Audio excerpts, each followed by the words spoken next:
मुळा घातलेली पातळ डाळ आणि गरम गरम भात, पापड आणि लोणचं किती भारी लागते. आता ही डाळ आम्ही बनवली की नाही पातळ बनवतो, कारण डाळ भातापेक्षा नाही आमच्या घरामध्ये डाळ ही पितात. कारण जाड डाळ केलं की नाही कुणीही घेत नाही ताटामध्ये. अशी पातळ बनवतो, त्याच्यामध्ये कधी नवलकोंब, मुळा, कधी वांग, कधी बटाटा असं घालून वेगवेगळ्या पद्धतीने बनवतो, खरं पातळच बनवतो.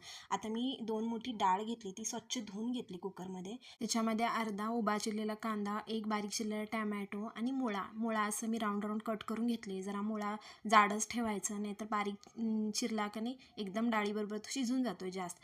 थोडीशी हळद आणि मुळ्यापुरती थोडंसं मीठ टाकून, थोडं पाणी टाकून लो टू मिडियम गॅस करून 3 शिट्टी काढून घेतले. बघा डाळ किती छान शिजलेली आहे. आता फोडणीसाठी 4 चमचे तेल घेतले, त्याच्यामध्ये मोहरी, जिरं, कढीपत्ता, 4-5 मेथीचे दाणे.